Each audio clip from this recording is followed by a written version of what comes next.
The following audio recording has been designed for learning purposes only. Do not share, distribute, or provide any type of copies, or this audio lesson will not be made available to you. Good luck with today's lesson. Thanks. For the most part, good. There's a few of you who need to devote more time, I think, to studying. Remember, there is a history tutor that the college is paying for 2 days a week. And I don't have his schedule with me, but I think it's like Monday and Wednesday. But I can bring that next week, and you should take advantage of it. I used to have to go to the tutor for my biology lab when I was a student, and it made all the difference in the world. So you should think about it. William does a good job.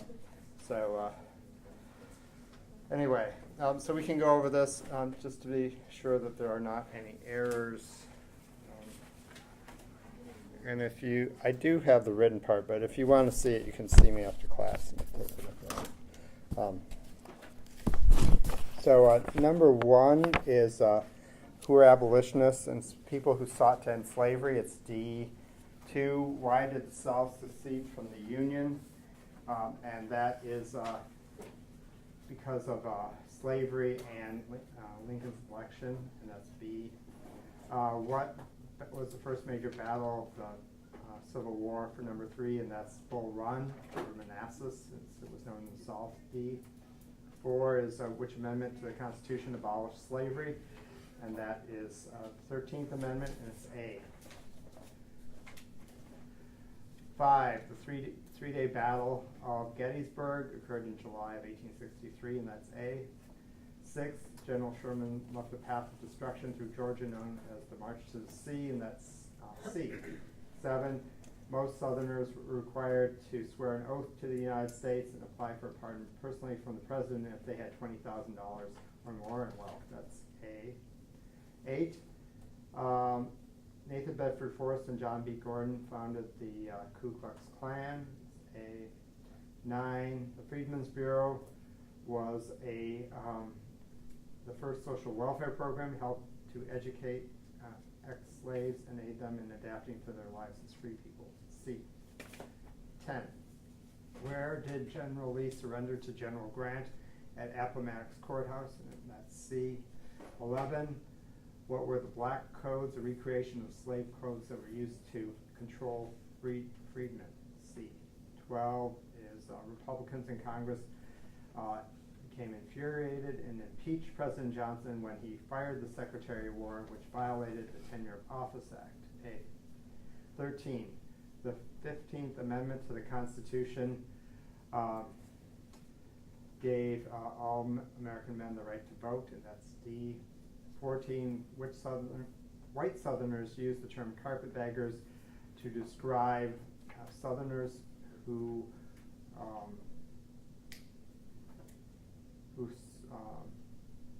supported, who lived, not Southerners, Northerners who lived in the South and worked in the South and had a disproportionate amount of power, and that is C. 15. Redeemers were white Southern Democrats who worked to regain control of Southern life away from the Republican Party, and that's A. And then 16 is how much land could one claim under the Homestead Act? 160 acres of land, and that's A. 17, agreement that gave Rutherford B. Hayes the presidency is the Compromise of 1877, B. 18, who were the main candidates in that election of 1876? Rutherford Hayes and Samuel Tilden, D. 19, industrialism in the South after the Civil War was slow, and the South in general remained rural and poor. A. 20, what were long drives? They were the annual cattle drives of more than 1,000 miles. And that's D. 21, what is the best description of a tenant or sharecropping farmer? Poor farmers who rented land from wealthy landlords and were often in perpetual debt known as peonage. B. 22, what were economic downturns referred to in the 19th century? Panics. A. 23, The workplace of the late 1800s included all the following except for a safe and healthy environment. D. 24. Who were scallywags? Scallywags were white Southerners considered traitors to their region and race for joining the Republican Party. B. 25. A philosophy that argued that government should impose no restraints on business is laissez-faire. D. 26. The process of standardized time in the United States was started by the railroads. B. 27. Which Michigan mining companies were two of the largest companies in the late 19th and early 20th centuries? And that's the Calumet Hecla Company and the Quincy Mining Company. A. 28. Through horizontal integration, a company seeks to gain the largest share of the market, and that was horizontal integration is C. 29. People from what country were excluded from entering the United States in 1882? From China. C. 30. Exodusters were African Americans that left the South to move to Kansas and other Western territories. D. 31. John D. Rockefeller founded Standard Oil. D. 32. The Dawes Act sought to divide tribal reservations among Indian people in order to gain more land for American pioneers. And that's B. 33. The Sioux and other Indian nations were finally defeated because the Indian Wars were a war of attrition, and the U.S. military was a standing army with the most modern armament. And then 34. What was the name of the last major incident between the United States military and American Indians? It was the Wounded Knee Massacre in December of 1890, and that's C. 35. What happened at Promontory Point, Utah in 1869? It was the joining of the Transcontinental Railroad. C. 36. What occurred at Bighorn, Montana in June of 1876? It was Custer and the 7th Cavalry were defeated by the Lakota Sioux. B. 37. The Haymarket riot was when a bomb was thrown into a crowd of strikers and police in Chicago, and that's B. And 38. Concern over economic power of large corporations, Congress passed the Sherman Antitrust Act, which proved to be weak, and that is B. And so for the short answers, 39 was that President Johnson rescinded Special Order Number 15 and it hurt freedom. So as long as you said something about Field Order 15 or then the condition that freedmen found themselves in was fine. So something about Johnson taking away land really limited economic opportunities in the future because freedmen were forced to be sharecroppers and work on plantations. Why did you rescind that order to begin with? Because he was racist and he really didn't believe that African Americans should have free land, and he wanted to just give the land back to the wealthy planters, even though he didn't like the planters. It's kind of contradictory in that respect. But, what is peonage? Peonage is the never-ending cycle of debt or perpetual debt, and actually it was embedded in an answer earlier in the test, and so if you caught that, you hopefully got both of them right. What was the very popular circus-like Western show called? Buffalo Bill's Wild West Show. 42. What are some of the reasons that brought about the destruction of the traditional way of life of Native Americans? As long as you said something like assimilation or the destruction of the buffalo herds, that was fine. If you said something about cattle, I probably gave you credit, but I didn't give you all the credit, because if you say cattle and not specifically buffalo, remember buffalo were wild animals that they would go out and hunt, whereas cattle would imply that they were domesticated cattle. So, and then 43, name two of the many reasons that allowed American corporations to prosper so much in the 19th century. So I would have liked for you to have said something about maybe laissez-faire or low wages or the large numbers of unskilled workers that were immigrating, largely from Eastern and Southern Europe. So corruption in business would have been fine as well. So those were all the main things. But sometimes if you wrote, sometimes depending on what you wrote, if you wrote something about technology, that would have been good for one point, because that's certainly true. Or something about the Industrial Revolution is fine as well. So during the 19th century, what were lumberjacks in Michigan called? And so I talked about it quite a bit. Luckily, some of you did get it. It was shanty boys. 45, explaining the idea of social Darwinism. And so I wanted you to say, of course, more than just something about a corruption of Darwin's theory of evolution, which was certainly part of it. But remember, it was this idea that it was then a corruption relating to race, and white Anglo-Saxon Protestants believing that their race was on top and that all other races and cultures below them were less than them, and that God had preordained that. So, sometimes some of you wrote about how God preordained that, and that was good, so you would have gotten some of the credit. 46 is name 2 ways that people were disenfranchised. So certainly there were the legal issues in which southern communities established a poll tax or a literacy test or a grandfather clause. Those are the major reasons. But if you wrote something about the Ku Klux Klan or Jim Crow laws and segregation, you know, something like that would have definitely been acceptable as well. And then 47, how did Andrew Carnegie help people have greater access to books? Of course, because he made such a huge fortune in steel, he used some of his millions to build public libraries, both here and in Europe. And then 48 is the labor union that represented unskilled workers and had a membership of 730,000 people by 1886, was the Knights of Labor. And then vertical integration is when you control companies that produce things for the supply chain. So it's about controlling the entire supply chain. Some people did get that confused with horizontal integration, which can be easy to do. So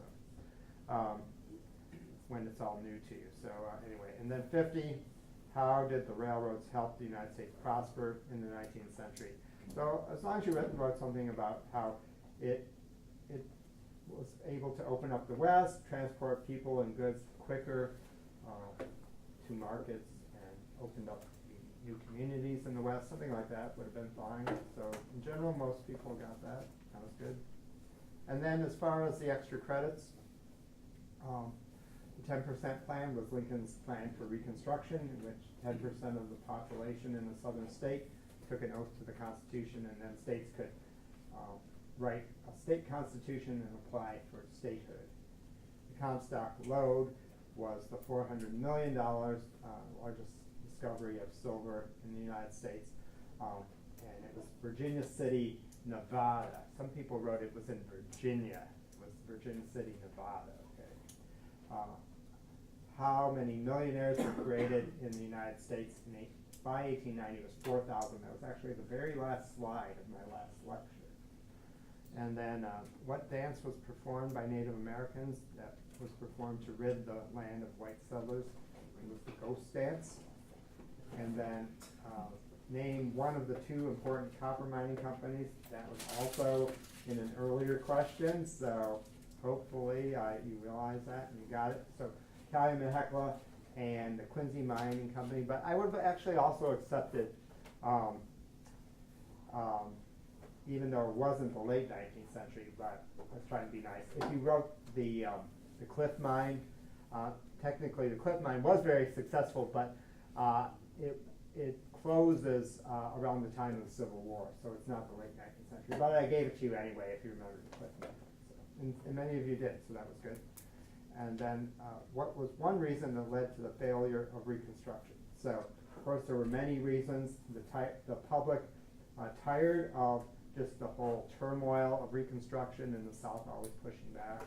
There was the problem with corruption in the Grant administration. There was the panic of 1876 was another reason. So anyway, so many of you did very well. A few of you did not do so well. You know, history is a lot of memorization. There's no really getting around that. So the first test is always a challenge for a lot of people. I wouldn't obsess about it too much. If you didn't do well, remember that there's always the next test, and you have a way for me to drop. If you did get a bad grade, I will drop your lowest test grade at the end of the semester if you take the optional final and get a higher grade on it. And definitely that proved to work out very well for some people last semester. So this is only something that I've done for a short while. It has worked out. So especially if this is your first history class in college, you know, it can be a big change from the way high school history classes are. And definitely moves a lot faster than high school history classes, I think. All right. So anyway, we are going to move on now to chapter 17. And this next unit is really one of my favorites, dealing with a variety of issues in the late 19th century. Many of the issues that have been talked about in the previous unit will come up. So, often they're covered more in depth. This era between the Civil War and World War I is often referred to as the Gilded Age. And so they'll be more focusing on not only the problems of the poor and labor, but actually how the very wealthy, the 1%, lived in the late 19th century. So, but today, what I'm going to be doing is talking about just sort of an overview of the whole chapter, and then in the next week or two, I'll be having very specific lectures on some of the topics covered in chapter 17. So I'm going to be talking about the top 1%. I have a lecture on how people like the Vanderbilts and the Rockefeller lived, and I took a course a few years ago with Richard Guy Wilson, who is this famous architectural historian at the University of Virginia. And it was in Newport, Rhode Island, where we studied about the Gilded Age, and we got to visit all the Gilded Age mansions with the curators and had special tours throughout the 10 days of our class. So I have a lecture on that. I have a lecture I'm going to do one day on the World's Fairs of the 19th century, which were very important about America showing off, it becoming the newest industrial nation in the world. So that's another topic in this next unit. I'm going to do a talk on architecture of the 19th century. I teach a course on the history of architecture, but it'll be sort of an overview of 19th century architecture, what the built environment looked like. And so those are a number of things that will be coming up in the next few weeks.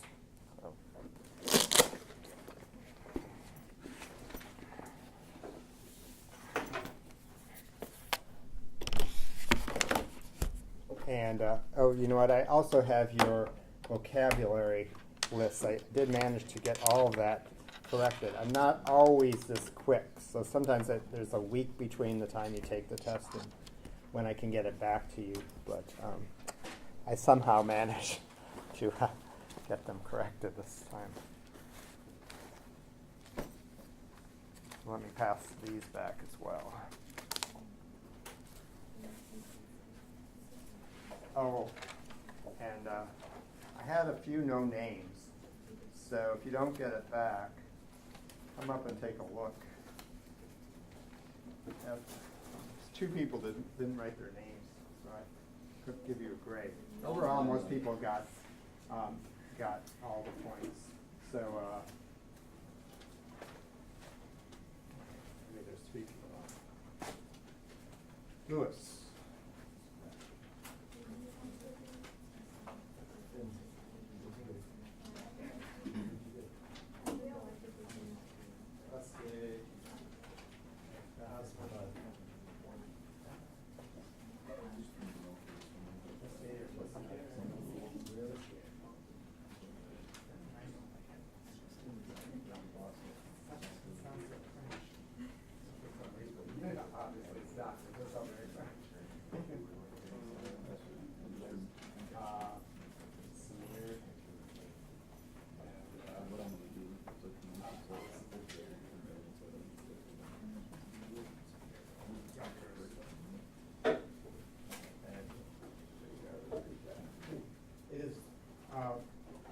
cannot stress how important it is, though, for everybody to do the these vocabulary. Not only because it forces you to study, but because it adds up to a whole test grade, and it's a very easy way to get those points. But what I often find is I feel like there's a disconnect sometimes. Like people look at this as one assignment that you have to get done, but somehow it doesn't relate to your test, which, you know, the test is made from all these. So, you know, that's just so important. And I know I'm not quite sure why. Sometimes I feel like people, because sometimes people do so well on these, but then somehow, I know people sometimes aren't good at test taking either, or you just get stressed as well. But yeah, sometimes it's not good to study by yourself. I think a lot of times if you can study with someone and sometimes verbalize things and talk about it, it really helps the whole learning process. So you might keep that in mind too. Done.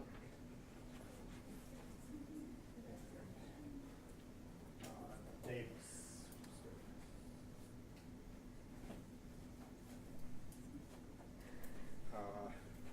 Isha.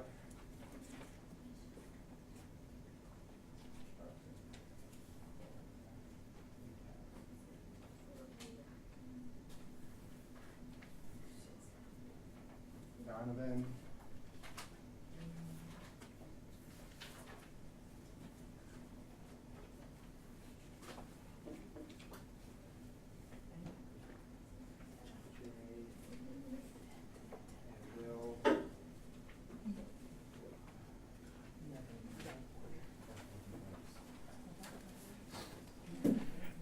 I didn't make it to, I think I told you I didn't make it to Oakland. I would have liked to get onto it. Daniel. And Jesse. Stevens.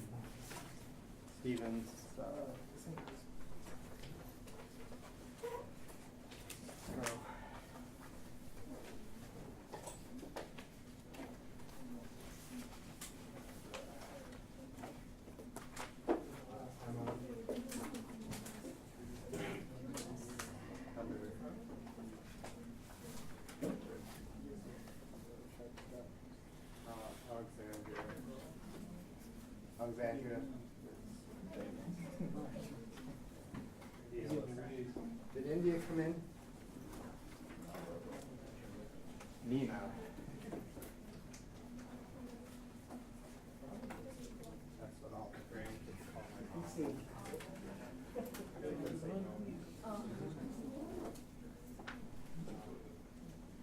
Leah.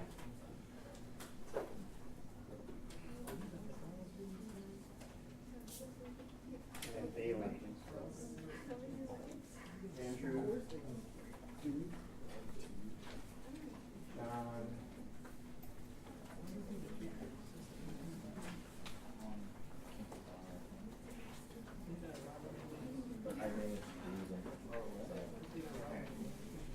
At the end of the semester, you can turn these on extra one.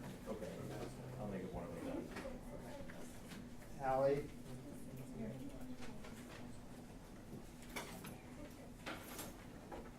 Nora.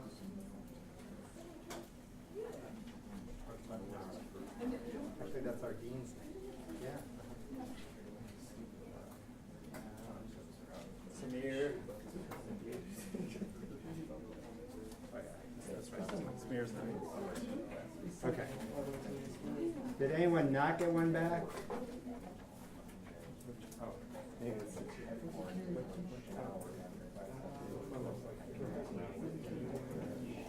This one. This is yours. Okay. I'll give you a Anyone else? Oh, no. Does this look like you're writing? That's you. Okay.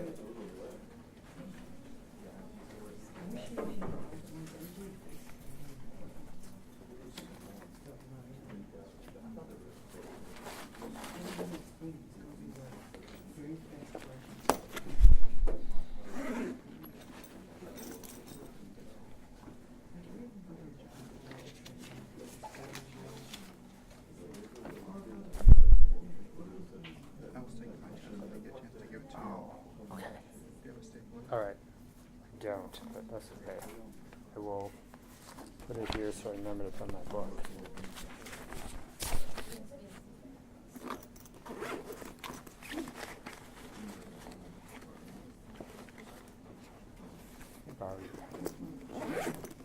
Thank you. I keep losing them.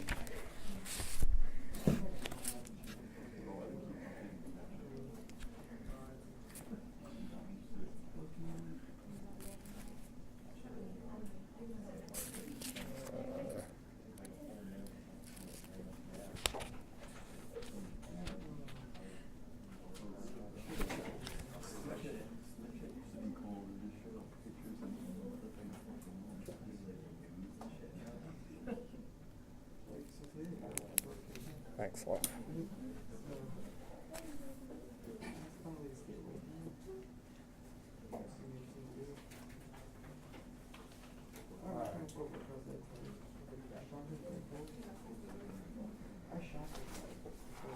All right, so we got all that out of the way. Here's chapter 17. This is the vocab. I actually ended up putting settlement house on there twice. So, and I only realized it after it was printed. But so the settlement house on the side that says Hull House and Jane Addams, that's the better one because that's more specific about what I want you to know about settlement houses. So just cross out the first one. How about if I just pass them around? Get started.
So I'm going to pass this around. Actually, it's not necessarily related to what we're talking about, but I was at a yard sale the other day, and I found this 19th century coin silver spoon. And so by 1830, coin silver had to be silverware had to be stamped coin, apparently to distinguish it between sterling because there are different amounts of silver content in them. And coin silver historically, going back at least to the 18th century, if not earlier, was made as a way to store your wealth because historically there were not banks. And so in America, that was especially important. It was a way that you could, if you had extra money, which of course many people obviously didn't, but you could take your coins and have it melted down into ingots, and then they would make jewelry or spoons out of it. And then it could be a way that when you could show off your wealth because it could be on your dinner table, especially when you could use it, and then you could show off when you had guests over. But then it was a form of kind of liquid cash that if you then needed it again, you might think, well, that's kind of weird. Why didn't you just leave it in coins? I have no idea why people didn't do that, but they would make it into spoons. Spoons were very commonly made in the 18th century and well into the 19th century, at least into probably the 1840s and 50s. So I just thought you might be interested in seeing it. I actually, it has initials, it's monogrammed actually. It has an engraving of the person who owned it. And it was an ancestor of one of my neighbors. So I actually was able to do the genealogy research the other day and figure out everything about the family. So in case you never heard of it, I just thought it might be something interesting you'd like to see. And since I never find anything good at it, yard sale, I was amazed to find this. And it actually shows that if you know about things, you're educated about things, and you look, there are still stuff out there for good deals. I paid $10 for that, so it's not bad. Although, I mean, they're not worth that much. They're only worth about their weight in silver, which is probably not much more than $10.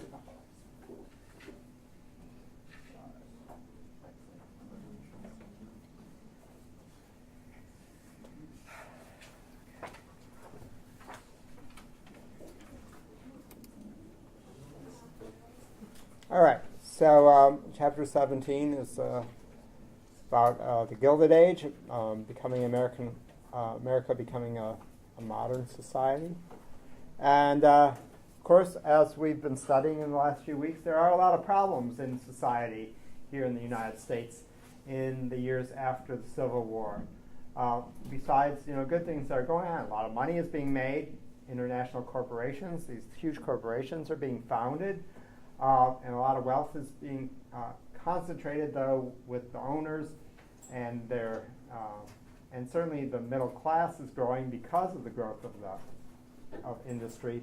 But the vast majority of workers in the 19th century are not making very much money, and so those unskilled laborers are living in crowded conditions. Remember the tenement apartments in the not very desirable neighborhoods in America's growing cities. There's a lot of disease, and of course that brings about death in the days before modern medicine. Of course, people are gradually living longer, even without the advantages of modern medicine, because nutrition is better, has historically always been better in the United States than it was in Europe.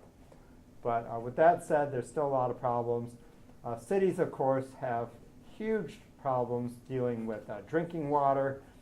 When you end up having hundreds of thousands, and in some cases more than that, living in cities, 1 million people perhaps, then you have what to do with all the problems with the wastewater. And Chicago is an example of that, in which the sewage system in Chicago flowed into the Chicago River and then out into Lake Michigan. And so they tried to install, initially they built a very modern pumping system with a pipe that went way out into Lake Michigan to bring in fresh Lake Michigan water. But they didn't realize how far the sewage would travel out into Lake Michigan, and then the intake valve was taking in the sewage into the water plant. So in Chicago, what they do is they actually reverse the flow of the Chicago River, and then they send all that sewage downstream into the countryside west of Chicago, bringing death and disease to all the towns along the way. And infuriating, as you can imagine, the people who lived in the countryside. So, were residents in Michigan also really kicked off that they did that to Lake Michigan? Well, if I don't know how far it flowed over to Michigan. Certainly, it might have ended up on the shores eventually, but definitely, it was a huge problem. It's a problem everywhere, in which cities are trying to figure out how to provide safe drinking water to their residents. Here and in Europe as well. Work animals commonly died, and when they did, their owners just left them to rot in the streets. And this is a horrendous photograph taken with children playing. I believe this was in the south side of Chicago, near the meat packing plants, which was already a horrible, smelly place to live. I used to work in Utica, and I don't know if there still is, but there used to be a slaughterhouse up in Utica near the high school where I used to sub sometimes, and some days it was just terrible smell. And so you had all these meat packing plants in the south side of Chicago, and then on top of it, the workers lived not nearby, and then Chicago in general was just dirty. And here's a photograph taken with these kids playing in the street next to a dead horse. And So this statistic that I found, each day in New York City, 120,000 horses drop 6 million pounds of manure every single day. That was something that city governments were trying to grapple with throughout the country in the last decades of the 19th century, and was what was going to happen. Places like New York City were doing projections of what was going to happen to the city, say, in 20 years from 20, 30 years if this rate continued. 6 million pounds of manure every day in, say, around 1890. They were afraid that literally they were not going to be able to keep up, and the city streets would just end up becoming buried in manure. Now, fortunately, technology ended up creating a situation where you ended up having automobiles, and then the need for work animals went down dramatically in the 20th century, fortunately. So I'll talk more about streets, the city streets, in a few minutes. This is actually a picture of a street map showing ethnic enclaves and people living in. This is a street map of Chicago, and those ethnic immigrants, primarily from Europe, and how demographically how they lived. We often hear that 19th century there were places like Chinatown, like say out in San Francisco, or Little Italy in various cities, and there are often like large concentrations of one ethnic group living in a few block region, but it was not always just one ethnic group. And as you can see from the different colors in this map, that it was actually fairly common that you would have many different people from various countries, various ethnicities, living in close proximity to each other. You might have like a concentration of, say, people from Poland living in on 1 or 2 blocks, or Italy in 1 or 2 blocks, and having more shops relating to that ethnicity. But in general, as you can see, people from all different backgrounds were living very close to each other. And that meant their children were often going to school with each other. They were building churches. Often you had many different churches within the community. Because so many people were, of course, Catholic, they were coming from Southern and Eastern Europe. And yet, if you were Polish, they were building a church where all the Polish people went. If you were Italian, you were building a church where all the Italian people went. So that's what's going on. And you can definitely see that if you go down to Detroit and visit. If you've ever gone to any of those old churches, sometimes I get invited to a wedding that's down in Detroit. It'll be a massive old church that, say, like a whole Lithuanian population built in the late 19th century. So when you're living in these neighborhoods, as we learned in the last chapter, they're very crowded. These tenement apartments in the cities tend to be only 1 or 2 rooms, which function as kitchen and living room and bedroom all together. Everybody has to sleep in very crowded conditions and live.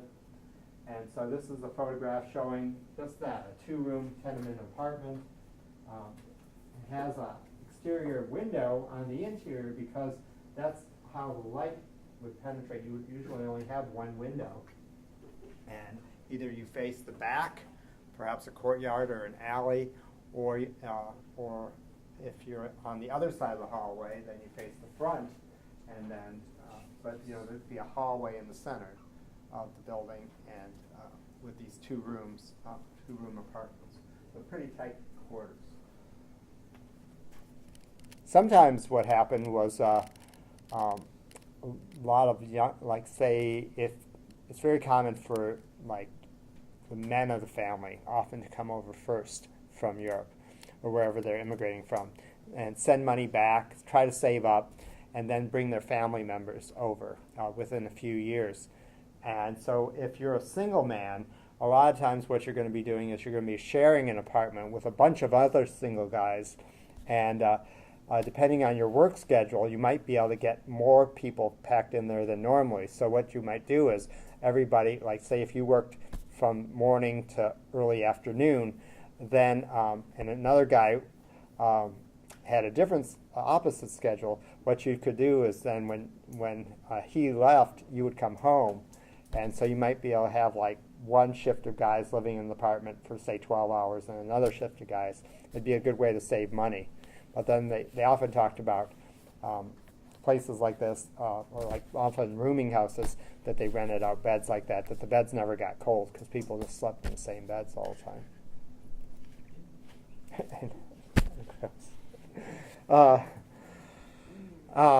But so as I've been saying, you know, these neighborhoods and cities in general are pretty dirty, and they're really having trouble getting a grasp on how to keep them clean. New York City does a really good job. By the 1890s, they had developed a group, an organization of garbage men, city-paid garbage men, that were called the White Wings. And they were a massive force of men. They were all wore these white uniforms with these white helmets, and they pushed these massive brooms down the streets, cleaning up the manure and cleaning up the garbage, because people often just threw their garbage into the street, which was a big problem, Paul. I think this is the first garbage department historically. I think it is In New York. I think this Yeah. is the first. Well, New York was certainly the model for what other cities wanted to emulate, because of New York was, of course, the largest city in the country at this point, and of course it still is today. The White Wings, though, were, as I put here, hailed as heroes. They literally were seen as like the saviors of the city from being buried in garbage. And once a year there would even be a parade held down one of the main avenues. It was either Madison Avenue or Fifth Avenue, where the city residents would come out and cheer for them, and they would march down the street in their white uniforms carrying their brooms, and everybody just loved them. So it was really, New York was really on the forefront of trying to figure out, you know, this huge problem that every city had in the country. But at the time, there's really, this is only the beginning of, you know, learning about urban planning and trying to figure out that, which is a term coming up. But there was so much corruption in cities and in the country in general, you know, that's often a barrier to progress, political corruption. New York City is actually notorious for political corruption, and it was run by Boss Tweed. The political machines, as they were known, were really controlled the politicians and the police force, and they sold jobs. They sold patronage jobs. They would skim off money, so they would get kickbacks from contractors, because it's really the political party that was in control could then demand, once they got politicians elected, they could essentially demand kickbacks. And they got people elected through stuffing the ballot boxes. These political parties, these political bosses often demanded protection money. So it's a very corrupt organization, very much almost like the mafia would be. And Boss Tweed was considered the most notorious of the political bosses of the 19th century. And although his worst, it's actually in the 1870s when he's brought down, but they believe that he stole somewhere around $200 million from the city of New York. And considering in 19th century, $200 million, you know, I go buy a lotto ticket when it gets to be that high. I'm like, okay, I'll spend my $2 to see if I can win. So, you know, $200 million in the 19th century is over $1 billion, well over $1 billion. So enormous amounts of money. Boss Tweed actually does get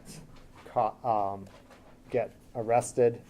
There's Thomas Nast was a political cartoonist in the 19th century.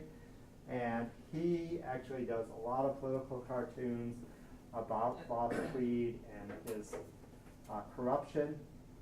And even with the political corruption of the time, Boss Tweed does get put in prison. Actually, a prison that he had made money on, that he wanted to have built, and he got a huge kickback when it was being built, and he ends up being imprisoned in the prison that he was responsible for having. It's very ironic, isn't it? Yeah. So, but a very common way of getting people's vote, so the party would bribe people. And before the days of the secret ballot, you could tell how people were voting because the ballots looked different for each party. And so there would be someone watching at the polling station, and so they would make agreements with individual workers, voters, and saying, we will give you food, we'll send you baskets of food. Coal was a common bribe for votes because people needed, of course, to stay warm in these northern cities in the wintertime. Jobs was a common bribe. You might get a job where they'd hire you, say, maybe to paint some government building in the city, and then the political boss would get a kickback from that. So they would say, well, you might want, you might normally say you were going to charge, say, $500, but you would charge $1,500, and then the boss or the party would get part of that money from you. So, so that's how that whole system worked.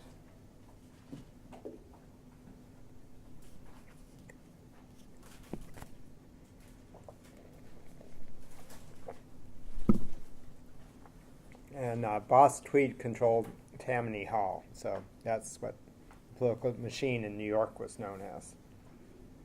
And political machines still operated well into the 20th century in states. And there's still, of course, a great deal of political corruption. Illinois is notorious for political corruption. A few years ago, a majority of the former governors that were still around were imprisoned because of political corruptions. I think Detroit has its fair share. Detroit, of course, has had its problems in the last several years as well, that's for sure. Cities had been working, though, to make their cities better places, going back as early as the 1830s. Boston, New York City, Albany, and Chicago all began to establish police forces before the Civil War, which certainly did at least help, to some extent, alleviate crime.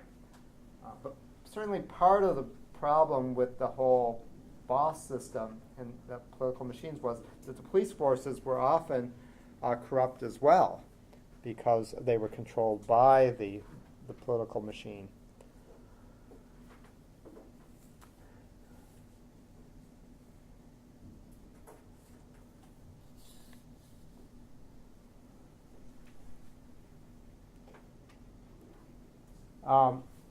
Fire is an everyday fear and occurrence in 19th century America. And you also see before the Civil War some cities having paid fire departments. Even today, there's cities that don't have professional fire departments. And in the 19th century, it is quite unusual to have professional fire departments. But that is definitely an important thing, and for cities that had it, they were definitely thinking, really forward thinking. And part of the problems with fire was, of course, that every single household and business was heated by a coal or wood-burning fire, and then you would have the ash and sparks that could come out of the chimneys. Wood shingles were common as roofing material. Certainly in droughts, fires could occur, or every single house and business was lit by often some type of open flame, whether it be a candle or more commonly in the late 19th century, some type of oil lamp, whether it be kerosene, or perhaps if you lived in a big town or city, they would have piped-in natural gas, where then you would have gas jets that would light your chandeliers and your sconces. But still, that's open flames, and of course there were problems with gas pipes. I mean, that happens sometimes even today. In those days, there was actually no smell that was put into the natural gas. So if you had a leak, you didn't even know you had a leak until it was too late.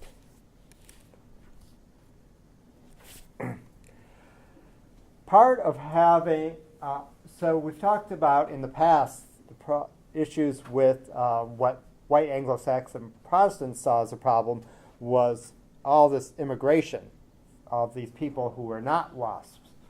And so part of the reason that many of the ruling elite in this country begin to support more and more the establishment of public schools is to Americanize the children of these foreign-born immigrants. And schools were seen as places that would Americanize these children, and you see the numbers of children in school rising dramatically between 1870 and 1910. Only about 7 million students in school in 1870, nearly 18 million children in school by 1910. But that you would think that was that would not be controversial, but it was, because so many immigrants in that period were Catholic. They were fearful that these schools would have tried to Protestantize their children. And so then what you see happening is, as laws get passed that children have to go to school, what you see is many immigrant communities establishing parochial schools. So that while they're building a church, soon after they may build a school as well. And you see large numbers of Catholic schools. The Catholics were very concerned about that. And this photograph, you see this group of school children. They look like they're in about first grade. And I think it's kind of funny. They're all, they must have been told to sit on your hands or put your hands behind your back so you're not fidgeting when the photographer takes your picture. But look at how big that class is. You know, that's a pretty large group of kids for a first grade.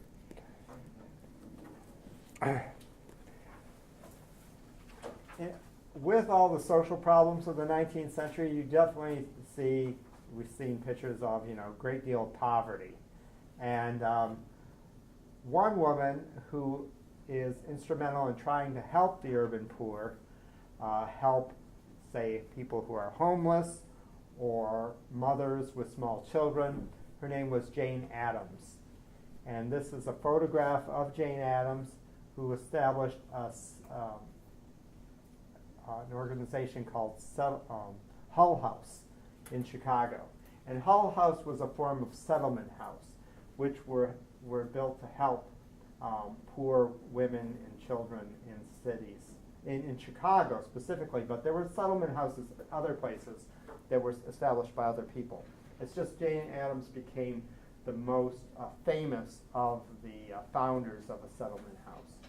And Jane Addams had a really interesting story, because she came from a well-to-do white Anglo-Saxon Protestant family. And she had been raised to believe in those ideas of social Darwinism that we learn about. But her views on that began to change when she took a trip to England. And she goes to England, and she starts going around the country. And England, of course, was the first industrialized city in the world. So many of the problems that America was starting to experience had already been going on for many years in England, with problems of urban poor, working poor, working in these factories, not being able to afford to live a decent life, and living in really horrible squalor in some cases. But what struck Jane Addams was, as she went around England, of course, England didn't have a big immigration influx, they just had workers who were white Anglo-Saxon Protestants. And she said she looked around and she saw all these little kids, little girls that looked like her, and yet they were living in the same conditions as so many of those Polish children and Italian children and Lithuanian children and Jewish children that had immigrated from Southern and Eastern Europe. And she begins to realize that this idea of social Darwinism isn't right. And she comes home to Chicago, and she uses some of her money, and she buys an old mansion, which is still there in Chicago, and she opens this center that will help families.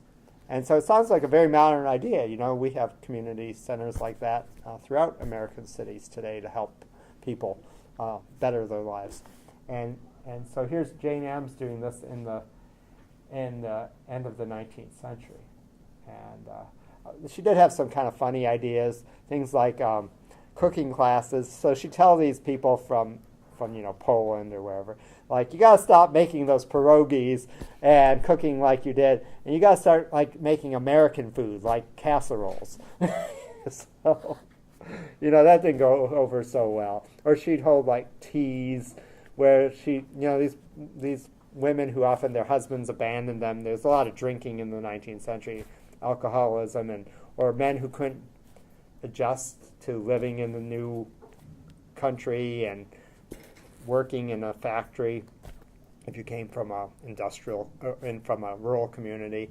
And so a lot of times men leave their wives and children, and now these women are stuck raising all these children, trying to figure out how to get a job. And Jane Addams initially is having them come to Hull House and saying, like, we're going to have a tea, like having like English high tea, where they're serving tea and fancy desserts and things like that. And these women have like real problems, and like she's trying to be like, you need to be middle class, and they're like, so in the beginning it's kind of weird, some of the things that she's doing. Eventually she changes her ways. We're actually going to see a film next week that will talk a little bit more about Jane Addams. And we'll also talk about the City Beautiful movement, which began in the last decades of the 19th century. It begins after the Civil War. This idea that American urban communities have to be cleaner. There has to be some type of a plan, some type of rules and regulations laid down by communities in order to make them decent places for people to live. Because before these ideas came about in what's known as the City Beautiful movement, you could just willy-nilly just build whatever you wanted. So you could build a tenement house, and then the guy buying a lot on the next block might want to build a factory. And so Chicago is a prime example of what not to do, because what was going on in Chicago was going around the country.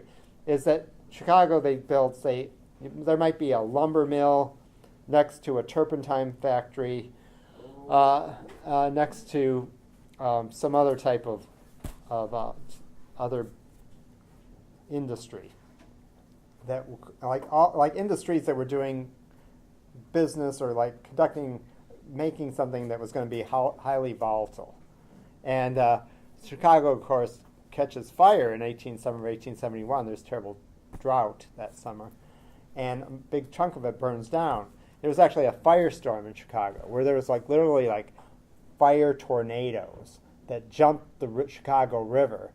So the fire went from one side to the other side in this horrible firestorm, and because the turpentine factory burned down and it caught the lumber yard burned down, and it caught the turpentine factory on, not just on fire, but exploded, and then caught the next block of buildings on fire. And so there was really good reason, not just because you wanted to provide a nicer looking place to live, but a place to live in which people could actually live and enjoy and survive, and not have like these horrible dangers always facing them. So. And that's known as urban planning. So But part of these ideas were that you should have more open spaces like parks. New York City, before the Civil War, is a good example of that when they build Central Park. But you start to see building grand boulevards. Now, it's often difficult to build wide streets in already settled areas just because of the legality of that and the property ownership. But wherever there's new development, then this idea that you should have much wider streets for people to be able to get traffic to get around, even in the days with horses, because there were definitely horrible traffic jams. And then there was this idea that maybe the buildings should look like classical buildings of the ancients. And that's not uncommon. Actually, you see ever since the Renaissance this interest in classical building style. So for hundreds of years. And it sort of is renewed, and this idea is renewed that maybe we should start building public buildings like libraries and art museums and skyscrapers that have columns on them and reflect like ideas of ancient Rome and Greece. So, yeah, Paul. I think my house porch, I have a porch Yeah. on my house, and I think it might have some aspects of classic architecture. Well, it's still around. I mean, if you take my architecture class, we talk about that all the time, no matter what decade it's been so far. I'm always bringing up Andrea Palladio. So yeah, even well into the 20th century, they're building what we call colonial revival, which was based on the Renaissance. And this is going on. So most of you probably have at some point in your life been to the Detroit Public Library on Woodward or Detroit Institute of Arts. Anybody been to the DIA, which is across the street? So actually, that's part of the City Beautiful movement. So that is an example of what we were doing here in Detroit, emulating these ideas that were coming about in the late 19th century. So a big push for those City Beautiful movement ideas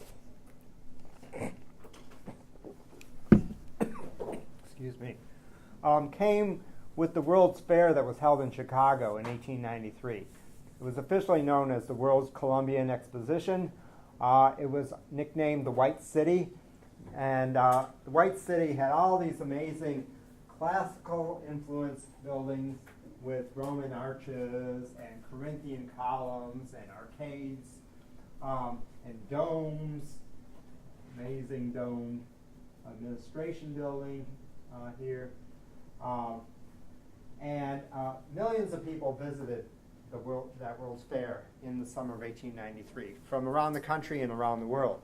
And people went home to their communities and they said, we want to try to emulate this fair. Because what they were doing at the World's Fair is that they were creating an idealized city. They were showing what could be possible in America if people put some thought into it, if they hired architects, if they hired planners.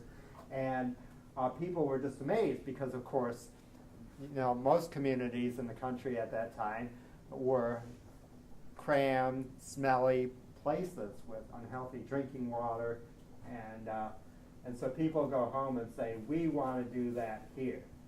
And so there's this craze then to build classical style buildings, to have urban planning, to not allow turpentine factories built next to lumber yards. And of course, this is probably the most incredible World's Fair held in the United States in the 19th century. It cost millions of dollars to build, and it was really seen as a great wonder when it was constructed. And I'm going to have a whole talk on that next week. So, within society, of course, as you know, the middle class is growing because of these big companies that need middle management. And so, but as the middle class grows, what happens is that now more and more women have access to an education. And not just primary education, but actually college education. And so by the turn of the century, by 1900, 20% of all college graduates in this country are women. And so what you start to see is a female population that's better educated and is more willing to stand up for their rights. And so that means that women begin to become more politically active. Now, certainly because some women, of course, in America had been politically active before the Civil War. They had been involved in the abolitionist societies, and therefore, when the war was over with and slavery had been outlawed, some women move on to other causes. Some women will move on to trying to get the right to vote. Getting the right to vote is actually quite controversial in this time period. Many women actually don't believe they should have the right to vote. Many people in American society in these years believe that if women had the right to vote, it would be the end of the family. The family would be destroyed because women would go out into a dirty man's world. They would be involved in this horrible political atmosphere, going to rallies and dealing with all the problems in politics of the day.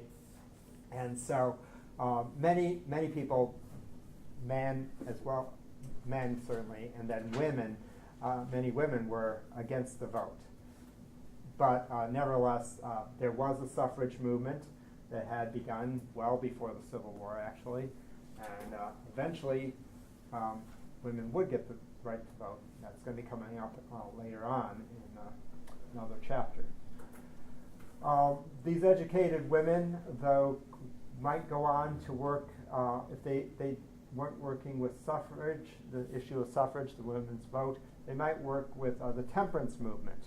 And that was a movement to stop drinking, or at least get people to drink less, because it was so damaging the family. And so something that would be more acceptable if a woman were to, say, join a temperance organization, because women in this time period are idealized. Middle-class women are supposed to stay home and be responsible for the children and the moral character of the family. So if you were working to try to alleviate a social problem like alcoholism, they didn't really know that it was a disease at the time, but certainly it was a problem within society. That was seen as okay, because women were the ones most harmed by men's drinking, women and children. So that would be okay. These educated women often delayed marriage, and so they didn't get married as young. And because they're middle class, because then they would be living in urban areas, they have fewer children. It's no longer necessary to have large numbers of children if you're not working in an agricultural society. And although we are technically still an agricultural society, more people at that time lived in rural areas than in cities in the 19th century, throughout the entire 19th century. It's not till the early 20th century that the demographics would actually change. But if you are a new woman educated, living in the city, there's no need to have lots and lots of children, because you don't need them to work on the farm like you would have if you were living out in the country. People are living longer as well, as I've said, even without the advantages of modern medicine, just because nutrition is much better by this time period, and so people are living longer. So, part of the concerns historically is that you have to have children who survive you. You have to have somebody around to take care of you when you're old. And that's not as much of an issue either at the time then, because it is assumed that the children will live to adulthood, which is, not always the case. Child mortality historically is quite high. So these women join clubs, often dedicated to charity. These clubs are not perfect. And oftentimes, if they were joining, say, a temperance union or a suffrage organization or whatever the organization might be, they were often restricted by race. And so what you end up seeing is separate organizations founded by women that are some are white organizations, others are black organizations.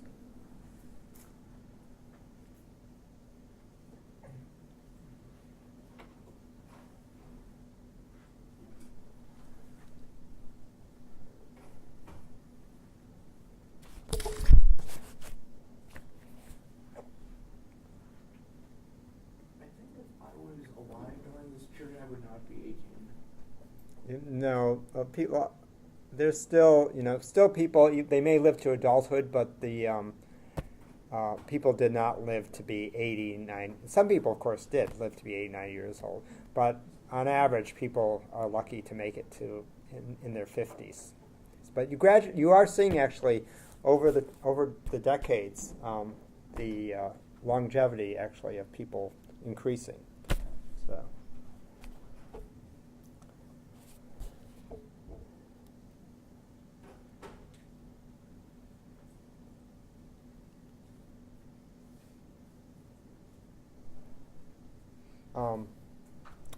One woman activist is her name, the African American woman Ida B. Wells, was a leader who launched a campaign against lynching. That is a horrible problem that was going on in the South, and even in some northern states like Illinois, there was terrible problems. President Lincoln's barber, when he was an old man, actually is lynched by a mob in Illinois. So that's a huge problem, and Ida B. Wells campaigns to try to bring awareness to it. And she also tries to inspire the African American community to form their own organizations or to work on social reforms and issues such as civil rights.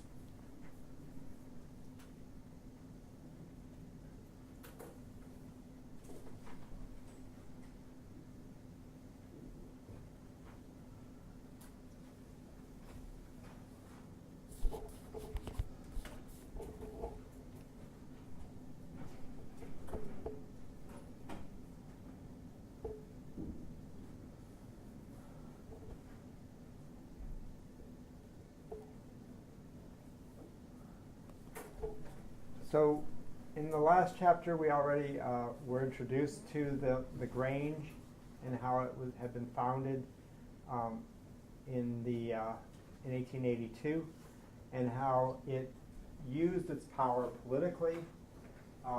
Initially, the Grange backed candidates from both parties, whether they be Democrat or Republican, if they were willing to support various causes or legislation that would help rural people, because the Grange is made up of rural farmers. Initially, there was the Northern Farmers Alliance and the Southern Farmers Alliance. They were two separate organizations that will eventually join together. And that's what this political cartoon is about. They're filling in the gap between their differences of being Northerners and Southerners, and they're joining together as one big organization. And they finally do that in 1889. We learned about, of course, how rural people had, took over some state legislatures and were able to get some of the first regulation passed in this country. And then you see that the Grange, this whole movement, not only influencing local politics, but eventually national politics. And in 1890, the National Alliance-backed candidates won control of not only 12 state legislatures and governors in 6 states, but also elected 50 congressmen and 3 senators to national office. And so, but they were still not a political party. They were still just backing candidates that were seen as Grange-backed,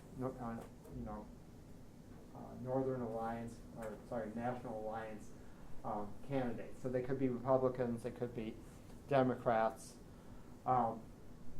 It's not until 1892 that they officially create their own political party, and that political party is called the People's Party, which is good. I mean, in the one sense, okay, we just said that more people in this country, still in this time period, live in countryside and are farmers than are living in the cities. But with that said, part of the problem with this movement is that the center of political power in this country and wealth has really moved away now from owning lots of land and from the countryside. It's really moved to the cities where industry is and where all this great wealth is created and where the new middle class is living. And this movement doesn't necessarily have the support of the middle class in the cities. And that's actually the downfall of the National Farmers Alliance, is that there's not the type of support that they need from all segments of society to deal with the various issues that they want government to regulate. They want to do something about these monopolies, these huge corporations that are run by often one board of trustees as a trust, which of course, in the Sherman Antitrust Act was passed, but then that would prove to be weak. They do not like the railroads. The railroads give breaks to the big corporations, and yet the little farmers forced to pay maximum rates. The railroads are hated because they bribe politicians. A common practice in bribing politicians at this time was to, eventually that will definitely be done away with, but it was to give free passes to politicians. So say if you were a city council member or a mayor or a state legislator or a governor or a congressman or a senator, they were giving you passes, and you could travel anywhere your heart desired for free on the railroads. And so, that was a pretty nice deal for these politicians. And so they were very wary about passing any legislation that would harm railroads. And this was, of course, something that the National Farmers Alliance said that has to go.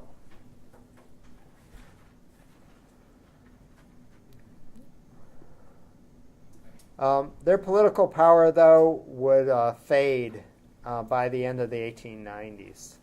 But this is some of the issues that they wanted government to deal with. They felt that everybody should pay their own, there should be some type of national income tax. Because at the time there was no income tax. So that meant that people who were making, like the Vanderbilts and the Rockefeller, who were making millions of dollars every year, were paying no federal taxes. There was also the issue of silver coinage, and that's a huge issue at this time.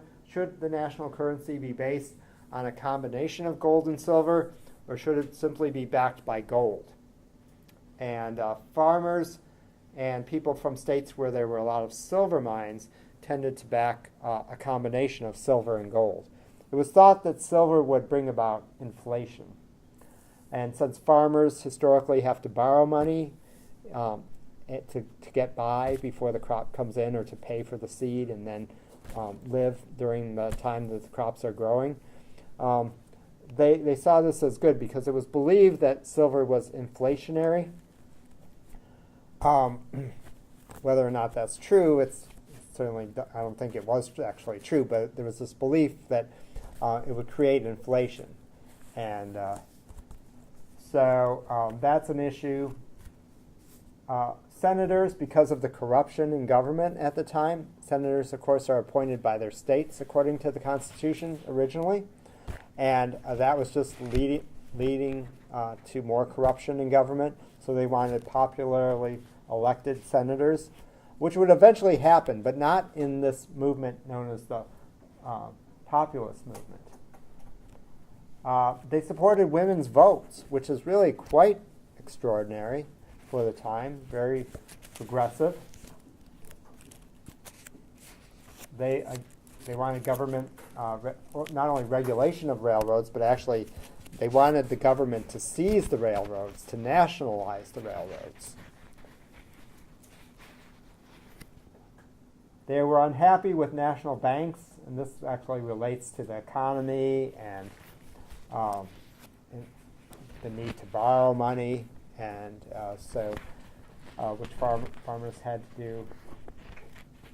And then they wanted to have government-owned storage facilities to make it easier for farmers to store their grains in times of, say, economic depression when grain prices were low, so they could sell them later when they were high. And certainly we know from the last unit that communities were building their own grain storage on their own.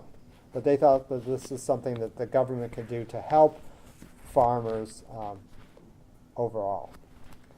And of course, that's a really big leap, because the federal government in the 19th century is quite small. It doesn't have a lot of money.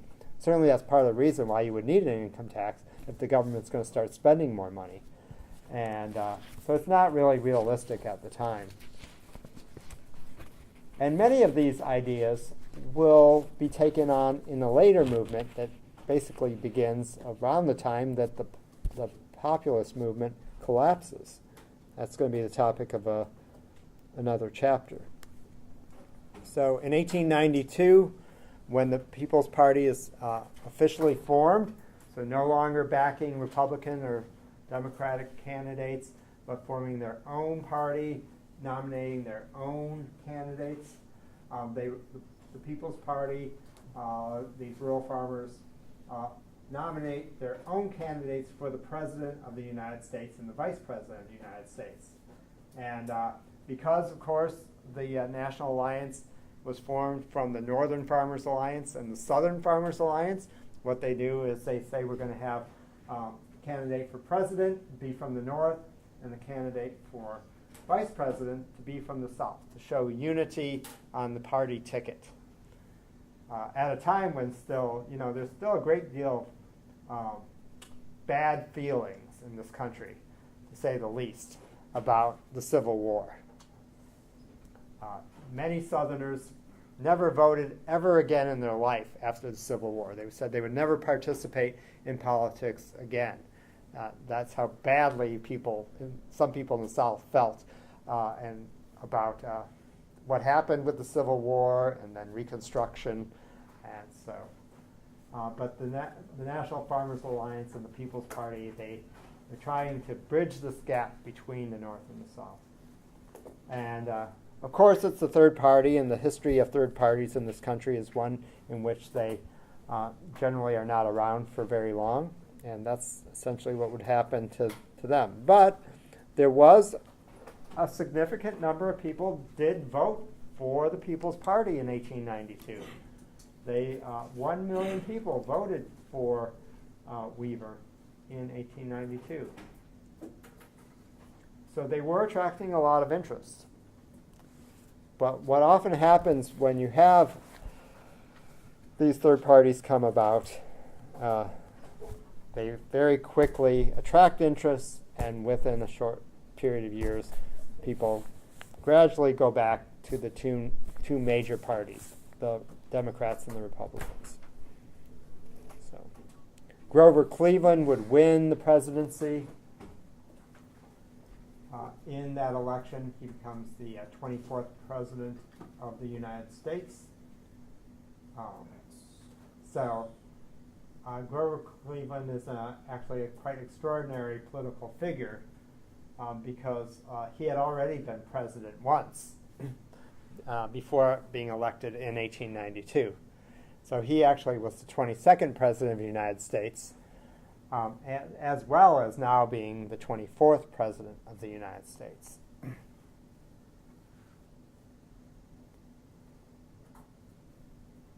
So the only president ever to serve 2 terms that were non-consecutive.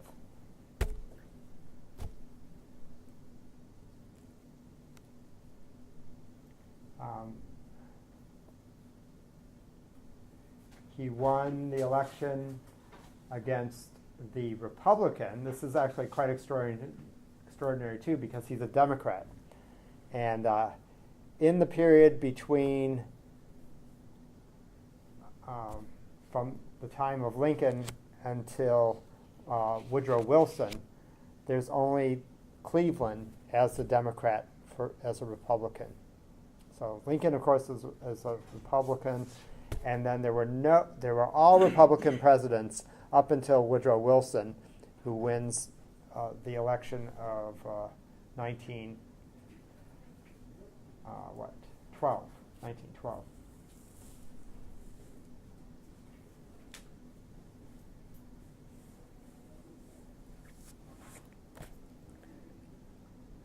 But so that's Grover Cleveland. I think maybe we'll stop here. This is about where we stopped with my other class yesterday, and we'll move on to issues dealing with workers and unions and the major strike at the Carnegie Steel Foundry at Homestead in 1892. Good luck with today's lesson.